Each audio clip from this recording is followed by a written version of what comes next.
Hi guys, இன்றைக்கி நம்ம இதை பற்றி பார்க்க போகிறோம், ஸ்கிரிப்டை பற்றி பார்க்க போகிறோம். அப்படின்னா ஒரு சூப்பரான ஒரு ஹாரர் ஸ்டோரி, அதை பற்றி தான் நம்ம பார்க்க போகிறோம். ஸோ இந்த ஹாரர் ஸ்டோரியில் வந்து நிறைய விஷயங்களான புது புது விஷயங்களும் நடந்திருக்கும். சில விஷயங்கள் நீங்கள் பார்த்ததாகவும் இருக்கலாம். ஸோ உங்களுக்கு ரொம்ப பிடிச்சிருந்துச்சி அப்படின்னா நம்ம சேனலை வந்து சப்ஸ்கிரைப் பண்ணிக்கோங்க. ஸோ இப்போ வாங்க வீடியோக்குள்ளே போகலாம்.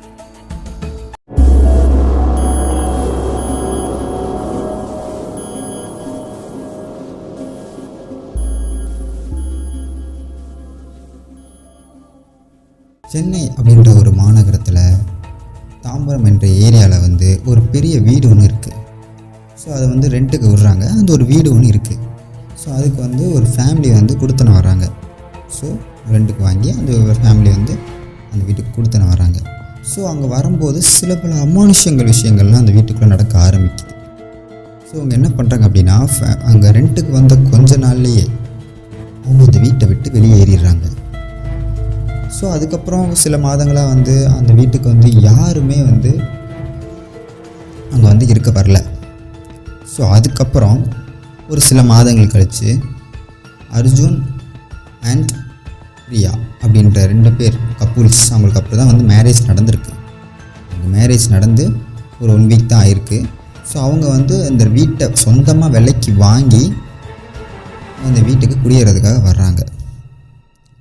ஸோ அவங்க அந்த வீட்டுக்கு வந்த உடனே வந்தோடனே பால் காய்ச்சணும். ஸோ அதுக்காக என்ன பண்ணுறாங்க அப்படின்னா, ஒரு சாமியாரை கூப்பிட்டு பால் காய்ச்சதுக்காக சுற்றி கல்லெலாம் அடுக்கி வச்சு அந்த ஓமம் ஏற்றுவாங்கல்ல. ஸோ அதுக்கான ஏற்பாடுகள்லாம் நடந்துக்கிட்டு இருக்கு. இவங்க எல்லாருமே இந்த அர்ஜுன், பிரியா, அவங்களுடைய ரிலேட்டிவ்ஸ் எல்லாருமே வந்திருக்காங்க. அவங்க எல்லோரும் வீட்டுக்குள்ளே இருக்கிற வேலைகள் எல்லாத்தையுமே அவங்க பார்த்துக்கிட்டு இருக்காங்க. சாமியார் வந்து ஒரு ரூமில் வந்து இந்த ஹாலில் வந்து அந்த ஓமம் வளர்க்குறதுக்காக பூஜைகள் பண்ணிகிட்ருக்காரு. அப்படி பூஜைகள் பண்ணும்போது தன் கையில் இருந்த மல்லிப்பூவை எடுத்து அந்த கல் மேலே வைக்க போகும்போது அவருக்கு ஒரு ஃபோன் கால் ஒன்று வருது. ஸோ இவர் என்ன பண்ணுறாரு அப்படின்னா, கல் மேலே அந்த பூவை வைக்கலை, கையை எடுத்துகிட்டு ஃபோன் கால் எடுத்து பேசுகிறாரு. அதில் வந்து என்ன சவுண்டு கேட்குது அப்படின்னா, அந்த ஃபோனில் ஒரு பொண்ணு தான் பேசுது. அந்த பொண்ணு என்ன சொல்கிறா அப்படின்னா, ஜாக்கிரதையாக இருங்க, பார்த்து இருங்க அப்படின்னு சொல்லிட்டு ஒரு வாய்ஸ் மட்டும்தான் கேட்குது. ஆனால் அவருக்கு சவுண்டு கேட்கல, சரியாக கேட்கல. பிரேக் ஆகி சவுண்டு கேட்கறதுனால அவர் என்ன பண்ணுறாருன்னா, அவர் உட்காந்துருந்த இடத்த விட்டு எந்திரிச்சு லைட்டாக பின்னாடி வர்றாரு. பின்னாடி வந்தவுடனே அவர் முன்னாடி உட்காந்துருந்த இடத்துல ஃபேன் கலண்டு அந்த இடத்துல விழுகுது. சட்டார்னு அந்த இடத்துல வந்து இந்த ஃபேன் கலண்டு விழுகுது. ஸோ உள்ளே இருந்தவங்க எல்லோரும் ஓடி வந்து பார்க்குறாங்க. இங்கே அர்ஜுன், பிரியா அவங்களுக்குலாம் வந்து ரொம்ப பதட்டமாயி, என்னாச்சு சாமி அப்படின்னு சொல்லிட்டு அவங்கள கேட்கும்போது, இல்லை இன்றைக்கி நேரம் சரியில்லை, நம்ம உங்களுடைய பால் காய்ச்ச இன்னொரு நாள் வச்சுக்கிடுவோம். ஸோ நீங்கள் அதுக்குள்ளே வீட்டு எல்லாத்தையுமே வந்து துப்புரவு பண்ணிடுங்க அப்படின்னு அவங்கள்ட்ட சொல்லிவிட்டு அந்த இடத்த விட்டு போகிறாரு. ஸோ இவங்களும் வந்து சரி ஓகே, சாமி தான் சொல்லிட்டாங்களே அப்படின்னு சொல்லிட்டு ஃபேனெல்லாம் எடுத்து மாட்டிட்டு இவங்க அவங்களுடைய வேலைகளை வந்து பார்க்குறதுக்காக எல்லாருமே அவங்கவுங்க வேலையை பார்த்துட்ருக்காங்க. பார்த்து முடிச்சுட்டு நைட்டே வந்து அவங்களுக்கு டயர்டாக இருந்ததுனால சாப்பிட்டுட்டு படுத்துட்டாங்க. ஸோ இந்த அர்ஜுன் அப்படின்ற பையன் வந்து என்ன பண்ணுறான் அப்படின்னா, டயரில் வந்து அந்த பக்கத்தில் ஒரு டேபிள்லேயே படுத்துட்டான்.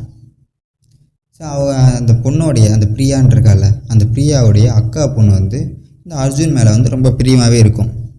ஸோ அந்த பொண்ணு வந்து அவங்க அங்கே தூங்குறாங்களே அப்படின்ட்டு அவங்க பக்கத்துலேயே வந்து படுத்து தூங்கிடுச்சு. ஸோ திடீர்னு பார்த்தா அந்த பொண்ணு வந்து காற்றுல பறக்குது. ஸோ இவன் தலையை வச்சு படுத்திருந்தது லெஃப்ட் சைடு, ஆனால் அந்த பொண்ணு பண்ணது ரைட் சைடு. தலையை எங்களை திருப்பும் போது அந்த பொண்ணு காற்றுல பறக்கிற மாதிரி அவனுக்கு தோணுது. ஸோ இவன் என்ன பண்ணுறான், போய் அந்த பொண்ணை பிடிச்சி இழுத்துட்டு கத்துறான், பிரியா எந்திரி அப்படின்ட்டு. அவள் எந்திரிச்சு பார்த்தோன்னா அந்த பொண்ணு மட்டும் மேலே பறந்துக்கிட்டு இருக்கா.